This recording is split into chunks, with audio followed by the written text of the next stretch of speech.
Hi, I'm Ed Shoemaker, and this is day 70 of my doing 100 days of YouTube videos and focusing on spontaneity. So, yay for day 70. I don't really know what to say about today. Today was one of those emotional days where I just didn't want to get out of bed. I just didn't want to do anything.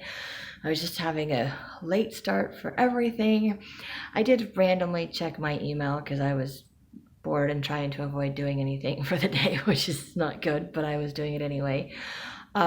So I randomly checked my email and I got something I get these emails about job opportunities because I was looking for a job a while back and they haven't deleted that, so they keep sending me stuff. So I'm like, all right.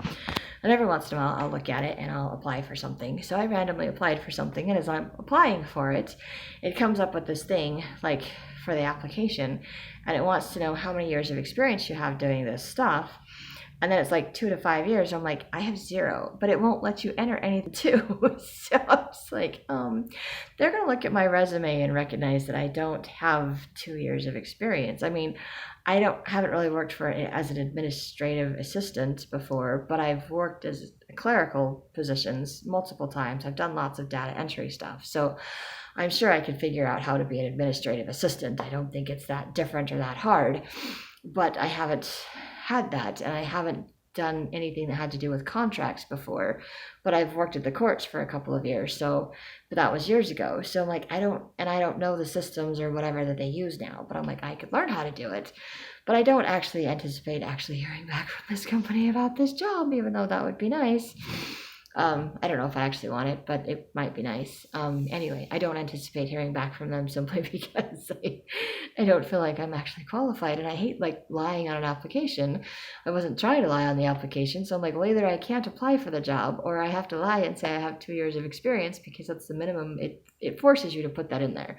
So obviously, I think they are either trying to get people not to apply if they don't have the experience, or they know that people aren't necessarily going to be able to be honest with the experience. I'm not really sure. So I just went ahead and applied for it anyway, and I'm like, whatever, I'm just never going to hear back from them. It's no big deal. But I mean, I feel bad. I don't want to be lying about it. And if they ask me, I'll just be like, hey, the application wouldn't let me put 0 years of experience. So didn't know you just didn't want me to apply. But, because sometimes you can apply with no experience. And even though they say they want experience there, if you have a good resume, they're willing to hire you. Or if you have experience in other areas that are comparable to what it is they want you to do, they might still hire you anyway, even though you haven't had experience specific to the job. So anyway, I took a chance. It's out there. Who knows? Maybe nothing, and that's fine. I don't really care either way. It was just one of those things. And then of course I slowly did things today, but I slowly made myself do things, which I'm grateful I did things. It just took me a while to get motivated to do things. And I didn't go to work until 10 o'clock at night, but I'm grateful I can set my own hours, and it was okay to go to work at 10 o'clock at night. I still only went to work for 4 hours because it turned out to be a really slow night, which is surprising because usually Thursdays are really busy. But I was like, okay, but at least I went to work. At least I got out of my house. At least I did it. And I'm grateful for that. And I wasn't really expecting it to be as slow as it was. Maybe I shouldn't have wasted my time going to work, but I did it. And I am grateful that even though I had kind of a rough start and motivating myself to do things, that I still got out and did things.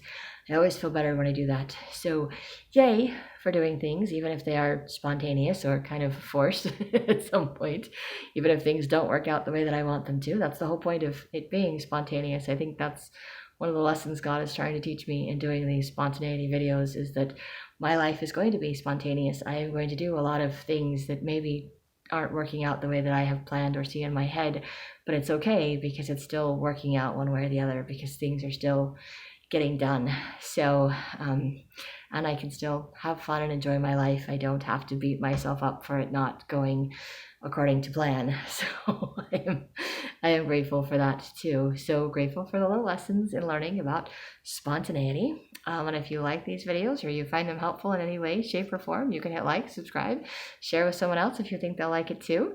And I hope you have a great day full of gratitude and maybe find something fun and spontaneous to do.